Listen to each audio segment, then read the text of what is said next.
Hey everybody, Sam Choate here. Welcome to the channel. And today I want to attempt to help everybody out and tell you all about how I record reels for Instagram. This will apply to YouTube Shorts or TikToks or whatever other forms of video content that you're uploading mainly using your smartphone. In this case, I'm using an iPhone. I have an iPhone 8 Plus. It's almost dead. It's on 2%. And I am always wanting to record or show off the things that I'm working on my workstation that's in front of me on Instagram. I post mostly on Instagram. And so for me, that presents a couple of challenges, mainly being audio, because everybody's cameras on their phones are good enough. And if you think about the type of content that we watch involving music, nobody's super concerned about the visual quality. It's always about the sound quality and the music quality for the most part. In fact, there's a lot of people that even use, what would be objectively described as like poor camera quality, maybe like a VHS style or a tape style, to get a certain desired effect. But the music is still, and the audio is still what it's supposed to be, which is high quality and usually direct. I want to use the word dry, but you know what I mean. It's direct to the phone, direct to the preamps, and like to your ears. And so there have been a couple different ways that I've accomplished that in the past. I think the way for me that is most simple now is to route everything through Pro Tools and OBS. And OBS is what I'm using to record this right now and to switch back and forth between scenes, which I'll do here in just a minute. So let me explain what my rig looks like for content creation.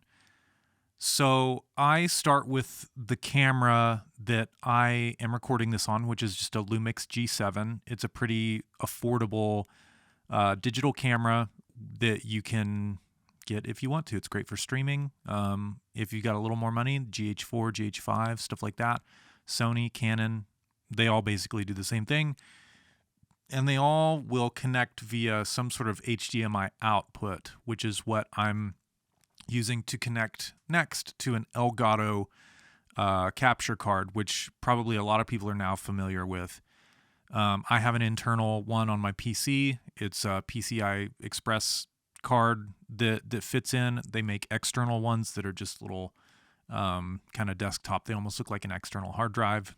You're probably familiar. If not, give it a quick Google. You'll see what I'm talking about. So that connects there. That's how I get the video into the computer from my camera. And I also have a nice tripod made by Dolica. And I can very easily just tip this camera vertically to where it's the correct aspect ratio for phone. So we're already getting in deep. Once I have the camera output going into the computer, it goes into OBS, and I set that up just using a video input. I might go through OBS on a different video. It's a pretty big topic, so I'm going to kind of gloss over OBS in this, so bear with me. But I bring that into OBS, and then I also set up an audio input capture on OBS, and what that is it can be pretty much anything, because the next piece of equipment that I will mention is my interface, and I'm using an RME Fireface 802. And what's great about this is the Total Mix software. So I'm going to switch over. And so this is a digital representation of all of the stuff going on with the interface. And so I've got all of my channels up here. I've got software playbacks, which you'll see what I mean by that in a moment. Basically DAW out, that's Pro Tools. And then I've got my desktop audio and click track out, which is separate so that I don't get click track where I don't want it. I can be listening to it in my headphones or on my mains, but it's not going into maybe the video that I'm recording for Instagram. And Down here are all of my submixes. So I've got my mains, which are my speakers, my studio monitors. I've got the headphones that are back there by the drum set. And then I've got my headphones that are up front here with me. I love these, by the way. They're the Sennheiser HD58X from Massdrop. Those are awesome. And over here, I have one named OBS. And you'll notice that this button, if you can see that, it says loop back. It's pretty small, but that orange button that's illuminated is loop back. So that means that it is, instead of being a hardware send out of the interface and to something in the real world, it's simply looping back into the computer, and I can then set my audio input capture on OBS to what this is, which is output 5 and 6, and that's what I've done. And so you'll notice that up here, check, that is my voice. That's on RME number 1. So that's where I'm bringing in my voice so that I can sync it directly to the video and not have to do too much video post-production, because for me personally, I don't really like doing that stuff at the time that I'm filming this. Maybe that'll change, but for me right now, that's the part that really stops me from making more content, is the stuff that I'm trying to explain, basically how to easily sync up high quality audio with decent video and then get that onto your phone so that you can upload it to Instagram or YouTube or TikTok. However, those other platforms have a much easier way of uploading it from your desktop versus Instagram, which still kind of requires you to do everything on your phone. So from here, I can put anything that I want into this output. So for example, right now I've got a song on Pro Tools.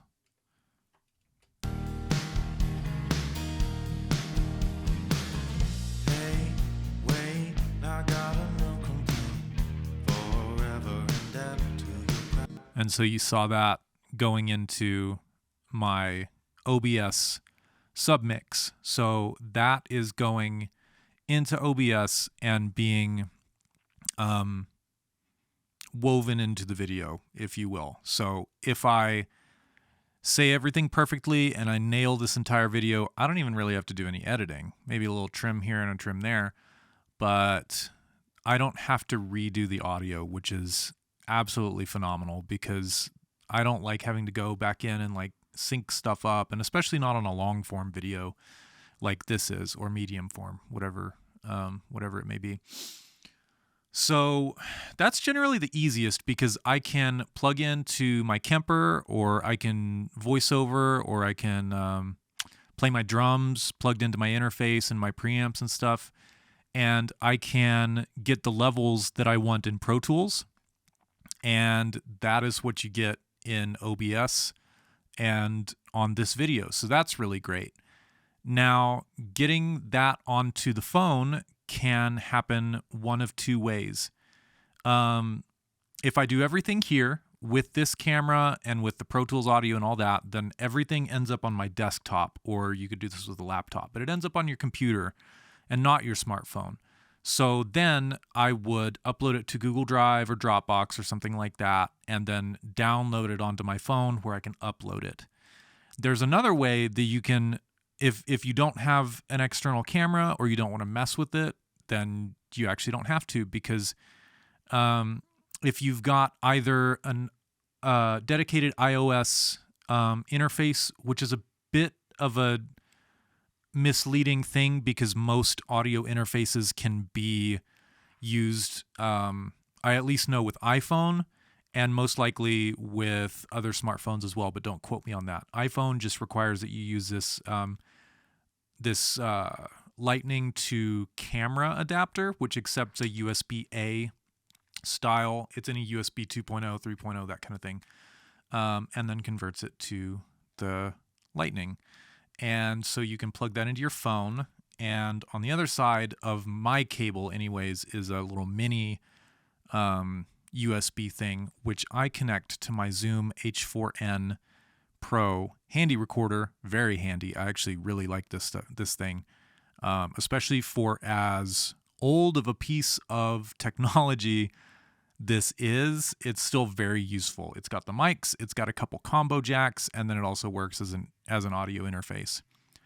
So what I can do is I can just connect my H4n to my phone, and I've noticed that with this one into my phone, which again is the iPhone 8 Plus, when I connect it, it tells me that this accessory requires too much power to use, and so what I need to do is just plug my phone charger into the bottom of this adapter as well. No biggie.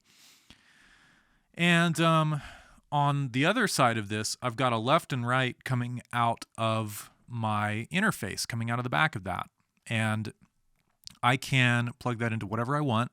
Right now, it's actually on this OBS submix right here, and all I would do is unclick loop back, and then that would actually send a stereo mix of whatever I want out of that output 5 and 6 into my secondary interface and then to my phone. And the reason that I need to use the secondary interface at this point in time with the way technology is because I don't want to unplug my RME and plug it into my phone. So I send a hardware out. And I could certainly go straight from this interface or another dedicated, like mobile-oriented interface, like a Lewitt Connect 6 or a Zoom. Again, I think Zoom U, or anyways, but you guys know what I'm talking about. I would just be limited on how many inputs I have. So with this, I just have 2. I think it's possible you can use all 4 at once, maybe the mics and the 1 and 2 preamps on the bottom, but that's not ideal for what I'm doing. And in order to get audio from the computer, I have to have an audio interface. And you kind of see the conundrum here because I need to use the RME for the computer and be using that as my sound card. And I can't simultaneously do that with my phone. So I think you get the point. That's another way. So then I can control whatever's going into the H4n, and it also has a headphone jack on it, so I can monitor there if I'm just wanting to make sure what the audio levels sound like. It's also got some meters on it, as well as some LED indicators that will flash if they're clipping, so gain staging is fairly easy. And I can play along with whatever in real time by either bringing up what instrument I want to in the Total Mix software, or I can just run everything through Pro Tools. Although a lot of times with Pro Tools, once you get a lot of stuff going on, there can sometimes be latency, and so that doesn't work as well.